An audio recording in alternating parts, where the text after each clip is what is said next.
one of Australia's most experienced news executives, with 25 years in print and broadcast journalism. He led the ABC News teams during the pandemic. A former foreign correspondent, he is Deputy Director of ABC News. Tracey Kirkland has spent more than 30 years writing for broadcasters and print. During COVID, she was the ABC's National News Gathering Editor and is now the continuous news editor for the ABC News channel. Welcome, Gavin and Tracey.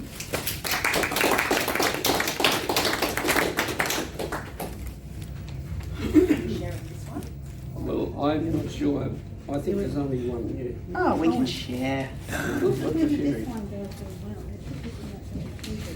Hello? Yeah, well, I've got two. There you go. There we go. We're pretty good at I'm using going to leave it microphones. to you. Yeah. Please sing out if you can't hear us. We'll do our best for you. Well, thank you everybody. It's fantastic to be here. It's lovely to be at a place where people describe themselves as your friend. I could always do with some more friends, and especially more people that say they're friends of the ABC. So thank you very much for your support. It was lovely to hear that story before, Janine, about the Heston Russell defamation hearing. I probably won't take questions about that at the end though, if that's okay. So look, it's great to be here. Tracey and I really want to talk to you today about Pandemedia, which is the book that we co-edited, and it has 38 essays in it from journalists right across the country. We're going to bring you an ABC perspective on that, but also just to lay out for you now that there are plenty of other perspectives in that book that come from different journalists from right across the media and right across the country. So I want to take you back to get started to the beginning of 2020. It was it seems like not that long ago, but it's a couple of years now. It's obviously 3 years ago, and the context for which we really have written this book within, because I think it's important to understand the media landscape as we started the pandemic, to get a sense of the trends and things that have happened over the past couple of years and the impact that that has had on the media and the way that we tell stories for you. So you would recall that we were in the midst of the Trump presidency and what that brought for the world, and the way that that had impacted the media, and also the way that that had brought about or accelerated trends like misinformation and disinformation, the way that facts were talked about, alternative facts, and the coverage of those types of things, and the pressure on the media to be covering those things. Back home in Australia, we had just finished some of the worst bushfires that we can recall that had swept through on the east coast and the eastern seaboard. So we were coming off, for the media, we were coming off an intense period of time where we had been covering a massive natural disaster and all the impacts that that had had on our journalists. You would remember that the Prime Minister had been in Hawaii at the time. There was a great controversy about how he had handled this event, how he had handled the fires. You'll remember the criticism of his commentary about, "I don't hold a hose." And I say that not to be critical, I'm just putting that out as the placement about what was the role of government in dealing with a natural disaster or a disaster. So all of these things are the context by which we find ourselves when we get to the pandemic at the start of 2020. Added to that, media fragmentation, which you'll notice in your own lives and the lives of your children and the people that you know. People are increasingly getting their media from not just one source like the ABC or from television, but increasingly from social media, from many different places. So people are getting their information from a multitude of different places. And so that rise in social media was also contributing to issues around trust in the media and around trust in what the public was reading, seeing and listening to, and that kind of misinformation idea and the issues of that would accelerate over the next couple of years with the pandemic. Yeah, just thinking about us as journalists and what happened when the pandemic came to Australia, it was really radical. It changed overnight the way that we worked. So, and I think a lot of people will relate to this in that half the workforce was sent home literally overnight. So one day I was there being able to have newsroom editorial meetings. The next day, everybody was on Zoom. We're having to learn very quickly, but not only was our workforce sent home, but we couldn't actually really get face-to-face with people anymore to interview them even. We couldn't have any talent come into our studios overnight. We couldn't have audiences in the ABC building, so Q&A had to go without an audience. And so that really changed the way that we worked and we were able to work. And if you think about journalists going out on the road, they couldn't go into any buildings or into any people's homes, so we had to innovate. We had to innovate quickly. So we would do things like go to Bunnings and buy extension, broomsticks and put microphones on the end of them so that we could interview people at a distance. We started to interview people through windows. We would get them to stand on their balcony and we would interview them over the phone. We just really tried to find ways that we could talk to people. And it was so different very, very quickly. One of the people who writes for the book, Anne Connolly, she did a whole series of Walkley award-winning reports about the aged care sector without actually getting face-to-face with any of her talent.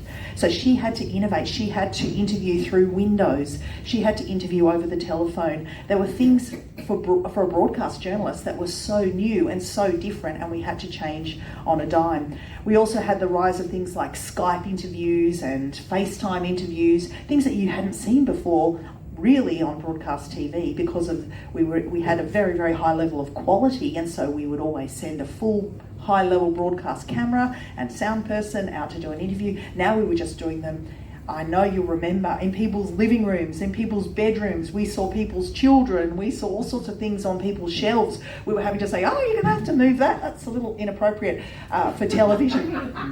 But what was amazing was how quickly the audience accepted that lowering of quality. And I'm talking about technical quality, what they were seeing on the television without having broadcast interviews.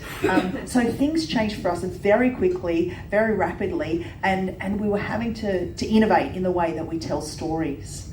You've got a great example. Well, before I tell that, Anne also speaks about the implications for journalists about connecting to the audience in different ways through that period. You might want to expand on that a bit.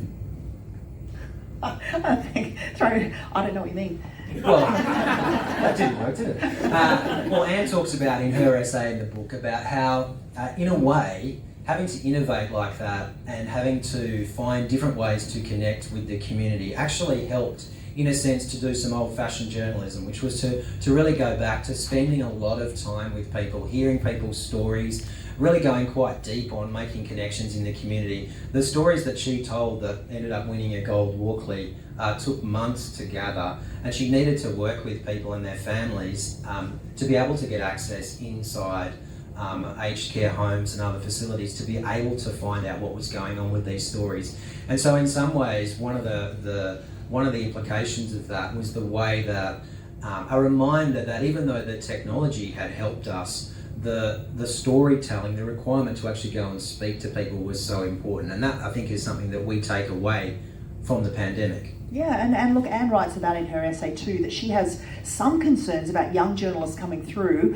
who've only told stories this way, over Skype, over Zoom, over the phone, and the kind of old-fashioned journalism where you're actually going out and sitting down and talking to people, gaining their trust.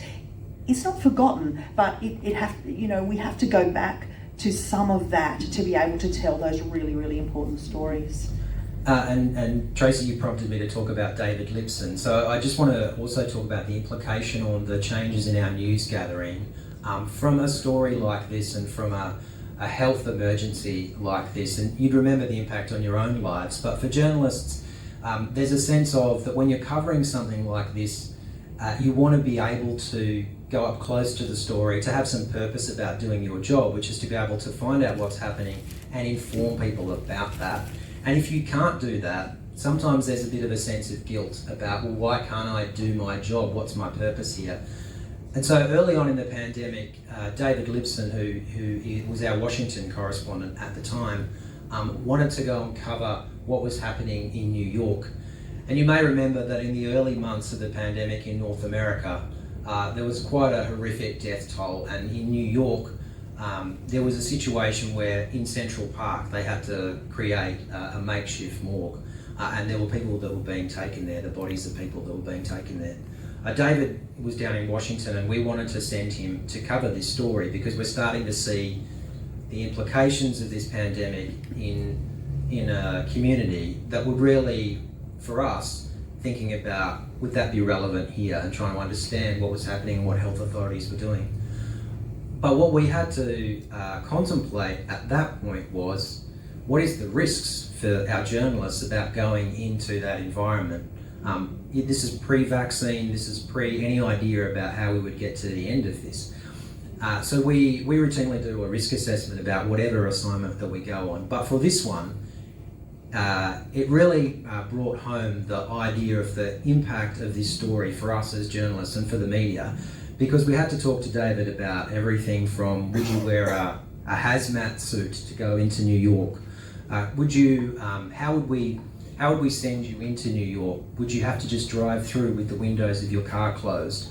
So we started to really have to grapple with issues of life and death that were relevant to the community and were also being brought back to us in the way that we deployed our journalists. We decided not to send David on this occasion, mainly because I couldn't be satisfied that the risk was worth it for David, and the idea that at the end of that, if something had happened, that I'd be telling David's family that we sent him into New York to capture this story. But for David, he writes in the book, or I've got an excerpt from something that he says in the book about how he felt so guilty about that because he couldn't go and do his job to report on this unfolding event that was happening in New York. Then, of course, COVID comes to Australia with the Ruby Princess, and we start to see the implication here.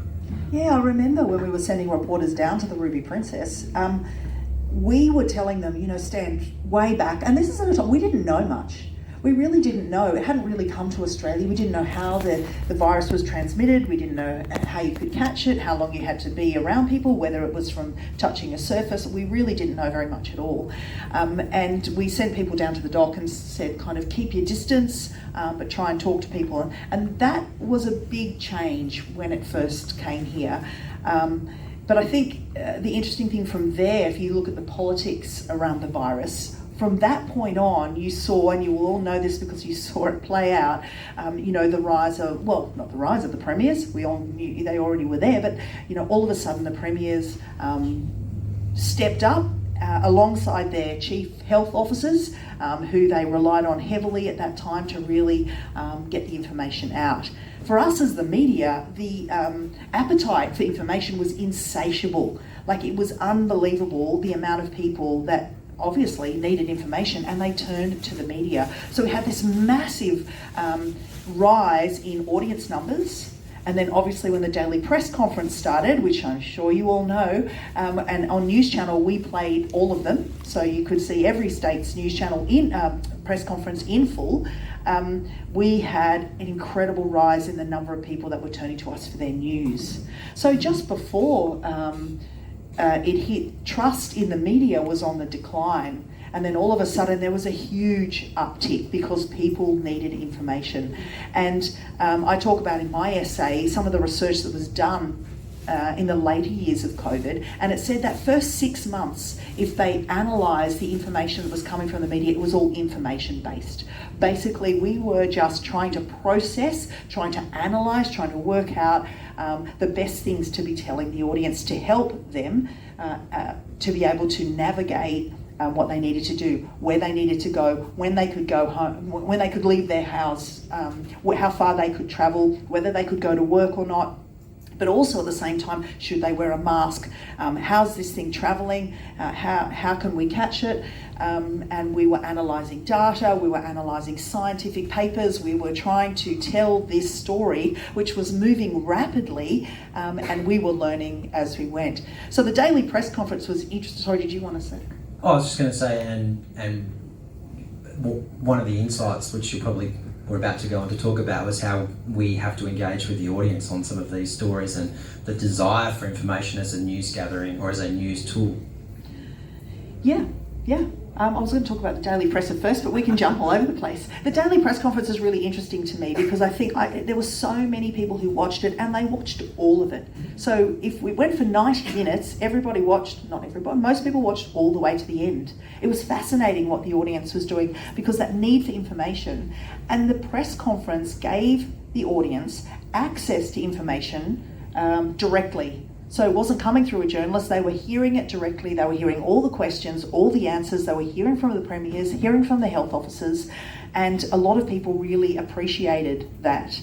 Certainly for the first year or two. After that, it waned as the disease changed and the vaccines came into play. But the daily press conferences was really interesting. If I played an hour and a half of a press conference every day now, I'm telling you, you would turn off. Even if it was Anthony Albanese every day for an hour and a half, really, yeah. But at that time, the need for information was incredible, and people would turn on. So for us, it was a really interesting time, and but it led to some other issues, obviously, because what the audience was seeing is kind of the back room, I suppose, of how a press conference works. Because you were hearing all the questions and because you were sitting with those press conferences for so long, you were seeing more behind the scenes than you normally would in a press conference, and that had some issues that we did have to deal with. Yeah, I think that seeing the mechanics of how the media worked in the back room was interesting for the audience, but it also raised questions for us about whether that type of environment was the right place and the best place to scrutinise politicians. So over the period of the pandemic, the politicians learned the game of that as well, in that it started out very much as a daily information source.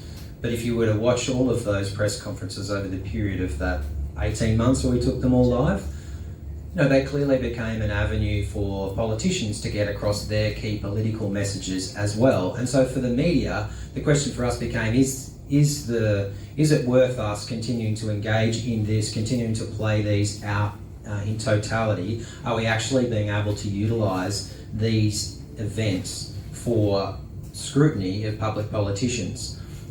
We did get to the point during the pandemic where scrutiny was shut down by politicians, so they were quite adept at being able to turn public reaction against members of the media for asking particular lines of questions.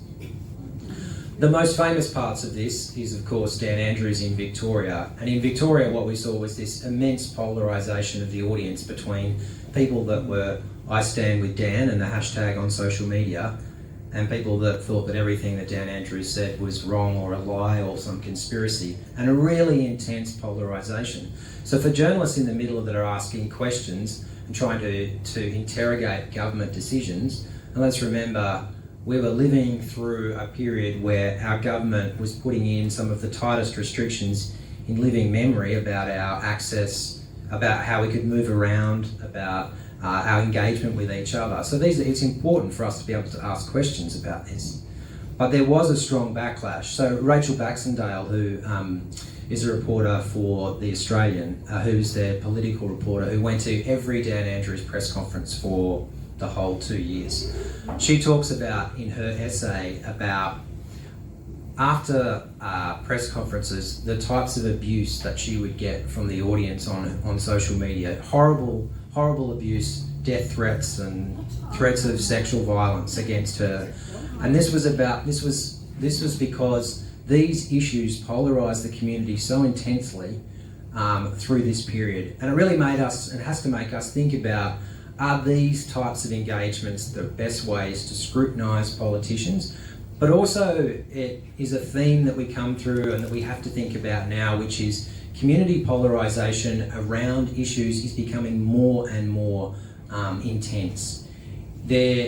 People are, because of fragmentation in the media, because of the fact that people are getting their media from particular sources which might not be the same as somebody else, it means people are often living inside information bubbles. And so there is increasingly a trend which is that if I'm not telling you the information you want, then you think it's wrong or you don't like it. So this is something that has emerged out of the pandemic, out of these press conferences, out of the engagement with politicians. That is a trend that for us, we're still grappling with now. Yeah, I mean, I can tell you just today I was dealing with complaints about the Melbourne Cup, us covering, crossing to Melbourne Cup coverage on Tuesday, complaints from the audience who are saying, I don't want to see this. And I turned off the television because I didn't want you to cross to Flemington during the news. And I think it's come from a lot of people who are on social media and who are fed up because of the algorithms, only things that they like, only people they agree with, and only things that suit them, and they get used to that bubble. And when they watch the news, which gives them a full array of discussion points and people's different views, they find it offensive. And I think that's happening more and more. Certainly I know complaints, I would say for me at the news channel, they're definitely, they're more polarising. People just, I don't like this. It's like, okay, but if you don't like it, often you need to hear the other side to understand it. And so what we try and do at the ABC and at the news channel specifically is we're trying to help people see both sides. And I think that's great for social cohesion, it's great for democracy, and to just, you don't have to agree, but to be able to hear the other side of the story and to have some empathy for the people who are on the other side of the story is really important. We take that really seriously. I want to talk a little bit about misinformation, and then we'll probably start to get towards the end because I think how we're going for time. I am. That's why. We could talk all afternoon. Look, I want to talk about misinformation because I think it's one of the important things that has accelerated out of the pandemic. I said at the beginning, we start with the Trump presidency and issues around that. We have just gone through a voice referendum where there have been claims on both sides about misinformation and disinformation. But I think one of the things that is a real hallmark of this period over the last couple of years, which all of us need to be concerned about, is the misinformation that is increasingly out there. So for me, the pandemic is almost in two parts or in a half, which is for the first 12 months, I think pretty much most people felt like the information we were getting from the government, the information that we were getting from our health officials, what we were being told, most in the community were happy to get on board with that, to believe that, to support that, because we all thought we were in it together. Then we get to the AstraZeneca vaccine. And for me, that's a key turning point in this story, because I remember in our newsroom, AstraZeneca is rolled out. The government says that it's safe. It is going to be a game changer, really. Everybody wants to believe that. And by and large, it's true. But the stories start to come out about blood clots. Tiny percentage, absolutely tiny percentage of people. But we still need to report that because that's an important part of the story. And so we have a discussion which is, how do we give this due coverage that's not over the top, but that provides people with the information that they need to know that this life-saving vaccine potentially causes blood clots. And I think post the AstraZeneca, post that issue is when mistrust starts to come in and where misinformation starts to rise. And it's post that we start to see the rise of anti-vaxxers, a lot on social media about anti-vaxxing, and then a lot of other theories and I would say conspiracies that become linked to those groups on social media.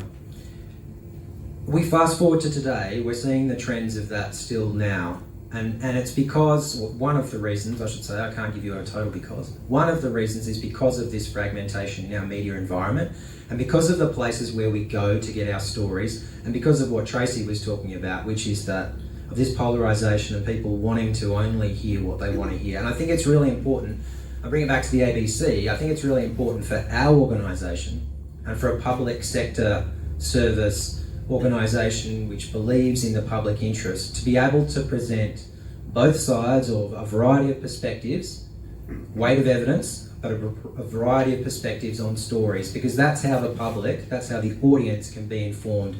And I think that's something that as media watchers, you'll see us grappling with increasingly now and into the future. Yeah, the only things I'll say before we finish up, one thing I found really interesting during the COVID time was that before then, news organisations traditionally, and for a very, very long time, had been, we would have editorial meetings and the editorial leaders would really decide the agenda of that day based on on select factors like proximity, how close was that story, how big was that story, how many people did it impact. We would make our decisions about what makes news, if that makes sense. We would choose the priorities of the day. What happened during COVID is that we actually asked the audience, what do you want to know? And we got, I think it was hundreds of thousands of replies. It was amazing. And we used that to help inform us about the things that the audience want to know, which we hadn't really done so much before. We weren't the only ones who did that. The Guardian did that, and a whole lot of other media organisations did that as well. Reached out to the audience to find out, what do you want to know? How can we help you understand this incredibly large and fast-moving story? And hopefully post-COVID, that's something that we hold on to. Hopefully we will, that's not to say that the audience gets to decide what the news is on the ABC, but hopefully the things that the audience are interested in the things that matter to them, that will help inform us when we make our decisions about what the priorities of the day are going to be in covering the news. That's one thing I would say. That's probably it.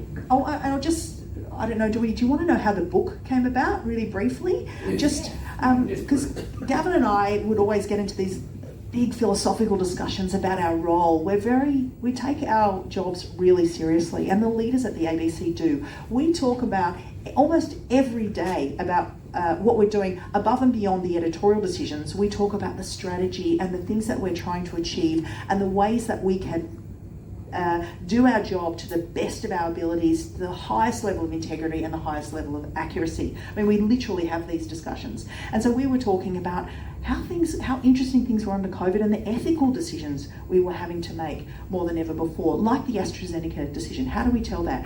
And as the COVID wore on, when do we stop publishing the daily death numbers? How helpful is that? Does that help our audience, or are they sick of that? Is there fatigue? Is there a level of anxiety that we're playing into? So we had a lot of these discussions, and we thought, I reckon there's a book here. And so we started to, first of all, we contacted the publisher. They said, we love it. We want it in 12 weeks. We're like, okay. So we contacted 40 journalists from across all media organisations, television, radio, websites, print, from Melbourne, Sydney, Perth, Brisbane, so you've got across the country, across media organisations, to tell their stories about the challenges they faced under COVID, the things that they found, and how they were going to move forward from there. How's this changed their journalism? We gave them 4 weeks. The publishers gave us 4 weeks to do that. We gave them 4 weeks to write, and then we had 4 weeks to edit, and in 12 weeks we delivered the manuscript, which was amazing. Yeah. I think one of the things that stood out for us as well was that we tell stories about people all the time, and through this pandemic we told stories about the media, about other people, but really we wanted to tell people the story of how the storytellers, how the media was impacted, and we thought that was important. And for me, there are inflection points in history where you can say, well, what was it like before and what's it like after? And they are good places to be able to analyse change. And the pandemic was an awful health crisis for so many people around the world. But it's also one of those moments in history where you can see, what was it like before, what's it like after? We could go on, and we probably should have given ourselves a tighter deadline. Can I just say one thing? Yeah. Because you're ABC watchers, I will say about the book. In this book, you will hear from people like Alan Kohler. What was it like doing the finance report from his bedroom? You'll hear from Lisa Miller talking about what it was like on the brekkie couch. You'll hear from Stan Grant. There's an amazing essay from Stan Grant talking about COVID in China. It's beautiful and it's really quite profound. Casey Briggs talks about data journalism and what it was like bringing together all the different health data and how he made that work to explain the curve. David Spears, I'm just giving you all the ABC names. There's lots of great names in there. But yeah, talking about political journalism. So there's lots in there. It's very meaty, but it's also a bit of fun. It's also quite moving. Some people really talk about how hard it was during the COVID years being a journalist and living through this at the same time. I'll stop there. Oh, I will say that. Yeah. Oh, we're going to have questions. We're going to have questions now.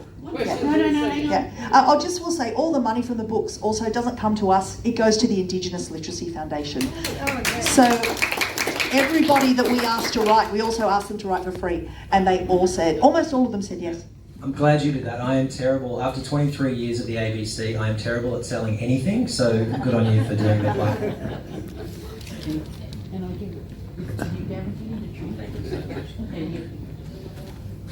For any people who haven't managed to have enough money to buy a book here today and would like to use the online facility, if you see me at the end of the